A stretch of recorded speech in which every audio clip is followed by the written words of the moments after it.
Hi, I'm Jade, and I made a fortune without knowing how to read a single word. But before I tell you my extraordinary story, click like and subscribe. Also, please follow us on Instagram and Facebook for exclusive content and to always be updated. When I was born, my dad named me Jade. He was a geologist who studied precious gemstones, and he said people around the world believed that jade brought good fortune. Well, that's all I knew about him from Mom. Growing up, it was just me and her, and we were always moving around. Sometimes we lived in tents, sometimes in minivans. Mom was a car mechanic and found jobs wherever we went. Once when I was 4, we were sleeping in our tent when I woke up in the middle of the night and noticed something strange. Mom, I can see the sky. Yes, honey, it's lovely. Go back to sleep now. No, Mom, I can see the sky because our tent has flown away. And that's when Mom sat up straight, but she wasn't too bothered by it. We lay back under the open sky, and she pointed out all the stars and constellations.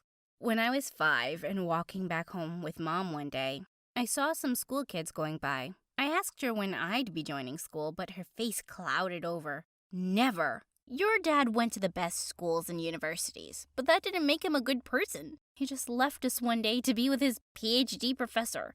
You don't have to learn how to read or write to have knowledge or kindness, Jade.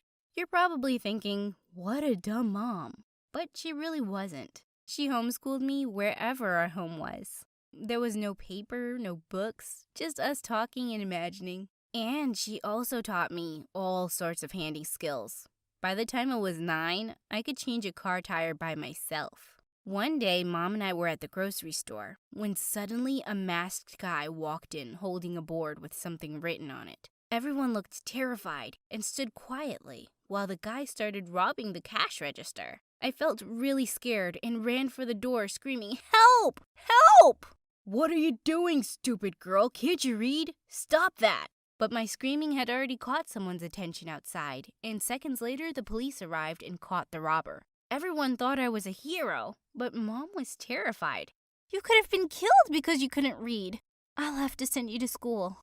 And that's how I joined school in the 9th grade. On my first day, the teacher asked me to read out loud in class. I can't read. Haha, nice one, kid. You picked the wrong teacher to mess with. Read now. I just said I can't read. Why do I have to repeat that? Gosh, you are so rude. I swear on my grandma's grave, I can't read. What are you doing in the 9th grade then? Go back to kindergarten. Fine. Can someone guide me? I don't know where kindergarten is. Oh my God. To the principal, now! Okay. I also need someone to guide me there too. She looked furious and was about to drag me off to the principal, but she was already standing in the doorway. I think she made it clear that she can't read, didn't she? Or do you just enjoy bullying students? The teacher's face turned tomato red. She's really dumb, and I don't want her in my class. Are you sure about that? Go on, ask her something from the textbook. Fine. Can you explain what gravity is? Of course. If you'd only let me before. Gravity is an invisible force that pulls objects towards each other. The teacher looked shocked, and so did everyone else. The principal said that when she'd interviewed me, she realized I was a genius. But Jade, you do have to learn how to read. Come by my office every day after school and I'll help. And you'll stay in the 9th grade. As I took my seat, I tried to keep the grin off my face, while the teacher glared at me like a fire-breathing dragon. While I was eating lunch in the cafeteria that day, a girl called Paige walked up to me, grabbed my notebook, and wrote fat letters on it. When I looked up at her confused, she'd burst out laughing. Wow, the loser doesn't even know how to read her own name. Oh, are you a bully? Like one of those people who are insecure and try to hide it by being mean to others? My mom told me about people like you. Well, you can't mess with someone like me. I'm the daughter of the jungle, babe.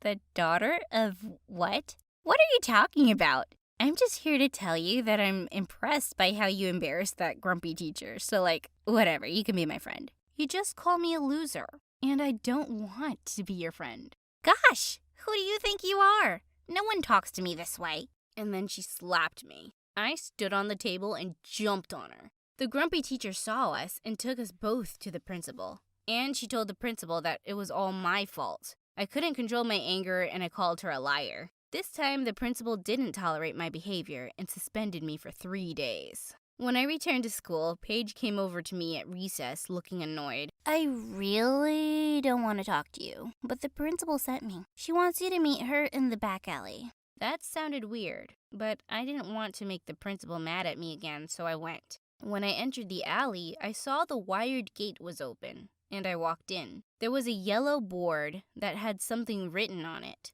but I didn't understand, obviously. And suddenly, I fell, and I kept falling. I landed with a thud at the bottom of a deep ditch. Oh my God, how was I gonna get out of here? I screamed for help, and thankfully a janitor heard me soon and helped me out. Oh, that Paige was dead meat. I rushed off to the principal's office to tell her everything, but she saw me and spoke first. Please, sit down, Jade.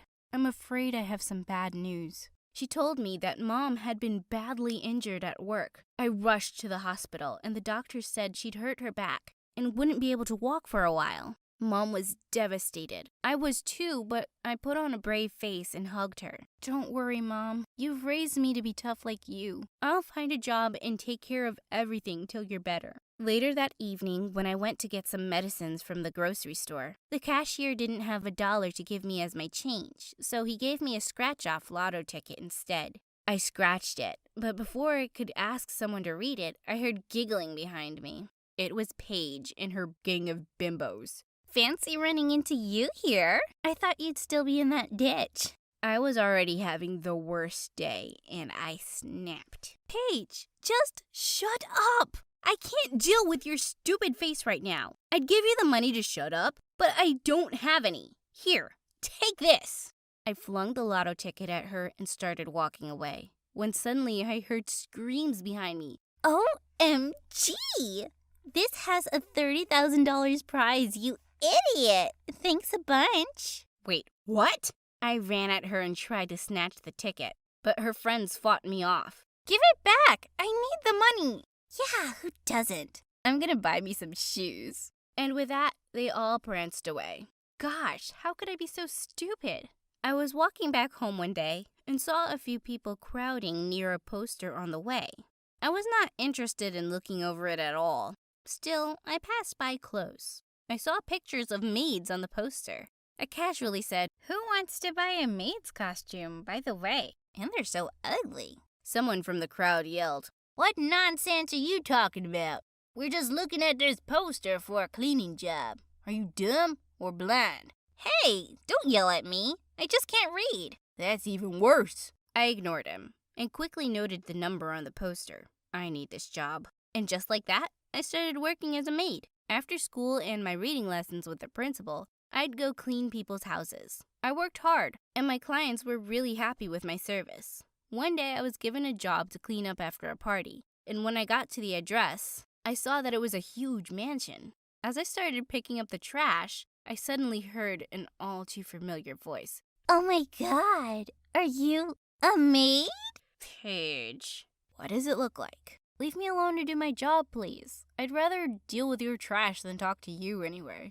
Okay, Cinderella, I'll leave you alone. I don't know why I was so shocked, really. Of course, you can't read or write, so these are the only kind of jobs you'll get. And she threw a whole bottle of soda on the floor before she marched off. Ugh. After that, she made it her mission to make my life miserable. She told everyone at school that I was a maid, and her friends would dump rubbish on my desk and ask me to clean it up. She wrote "Trash Girl" all over my locker, and she always made an extra mess at home when I had to go there for cleaning. I really wanted to quit, but I needed the money. One evening, I was leaving Paige's place after work, and I just stepped off the porch when something landed hard on my head. It almost knocked me down, and I had sand all over my face. I spat it out and rubbed my eyes to see Paige standing on the balcony laughing her head off. Gosh, that was so funny. I wish I'd filmed it. Good night, Trash Girl. I hated her. I was going to pay her back for this. When I was back home, I was dusting off my clothes and my apron when something fell out of its pocket. It was a large, dirty stone. Mom asked me to give it to her, and when she looked at it closely, her eyes went wide. Where did you find this? That horrible page threw a bag of sand at me. I guess it fell out of there and went into my apron pocket. Just some garbage. Jade, I don't think this is garbage. I think it's an unpolished pink diamond. Wait, what? I went to a jewelry store the next day and had it checked. The old man behind the counter took forever to examine it and then turned to me slowly. This is a rare pink diamond from a royal tribe in Sierra Leone. It's a treasure that belongs in a museum. What happened next was crazy. Now I had money to get the best treatment for her and enough to cover all our expenses for a long time. The story of how a schoolgirl found a rare treasure in the trash spread far and wide, and I was even on the local news. The exciting events of my life had kept me away from school for a few days, but when I returned, of course, Paige was waiting for me. Wow, the trash girl really got lucky. Guess sometimes in life, going through other people's garbage can really pay off. I walked up to her calmly and whispered in her ear, "You know where I found that diamond, Paige? It was in that sandbox you threw at me." Crazy, isn't it? Thanks a bunch. Paige just stared at me with manic eyes, let out an ear-splitting scream, and stormed off. Thankfully, I didn't have to deal with her drama for too long. I moved to another city with Mom where she could get better treatment. I worked really hard on my reading skills and graduated high school at the top of my class. But the best part of graduation day was the surprise Mom had for me. She got up from her wheelchair and walked slowly towards me. I couldn't believe my eyes as I ran to her and hugged her tight. "My physiotherapist says I'll be able to walk completely fine in no time. And it's all because of you, Jade. Your dad was right. You brought good fortune with you. And I wanted to say I'm so sorry I've kept you away from school for so long. It really wasn't fair to you. Please forgive me. Please forgive your mama." "Oh, Mom, please. I do forgive you. We all make mistakes." "No, my mistake is unforgivable. I have forbidden you from reading and writing. Only stupid, insane people do that. Forgive me, please." "Mom, learning to read and write is really important. But you taught me so much too, and I'm grateful for that. Please stop crying. I love you so much." A few months later, Mom recovered completely, and she went back to working as a car mechanic. I'm studying mechanical engineering at university now on full scholarship, and I hope to open a workshop with Mom one day. But the biggest lesson I've learned is that if you have a thirst for knowledge, you can learn new things anytime, anywhere. And the most valuable thing you can ever learn or have is kindness.